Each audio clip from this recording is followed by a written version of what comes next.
Жените во Македонија немаат доверба во институциите, па затоа се плашат да пријават дека биле жртва на насилство. Полициските службеници несериозно ги сваќаат нивните обвинувања и најчесто го минимизираат проблемот, што дополнително ги обесхрабрува жртвите да побараат помош на друго место, велат од Националната мрежа против насилство врз жените. Проблем велат има и кај центрите за социјална работа. Недостига стручен кадар, а бројот на кревети за жртвите е далеку под меѓународните стандарди.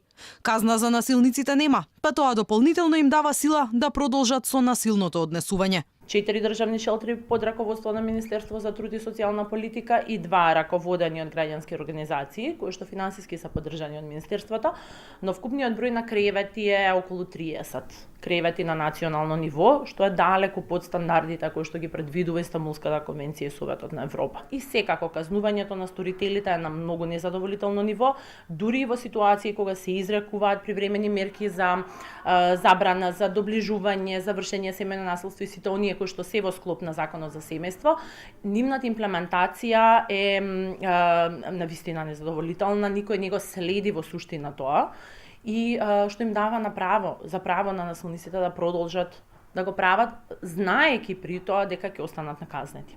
Најранливи во земјава се жените со попреченост. Тие се и економски и физички зависни од лицата кои се грижат за нив, а кои неретко се главните сторители на злоставувањето, велат од Националната мрежа.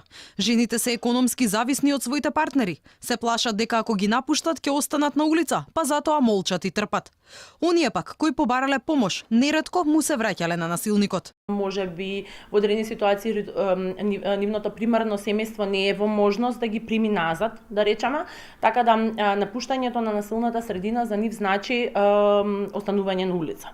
Затоа што дури и да постојат шелтри, дури да ги згрижат во период најчесто 3 до 6 месеци и во тој период све да биде обезбедено, тоа не значи дека таа кога ќе напушти шелтерот има дом, ќе има работа и ќе може финансиски самата да се издржува себе си и своите деца.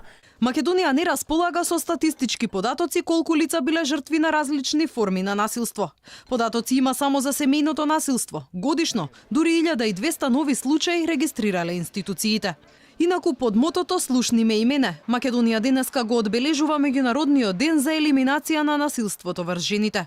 По тој повод зградата на владата вечерва ќе блесне во портокалова боја, како символ за светла иднина без насилство врз жените и девојките.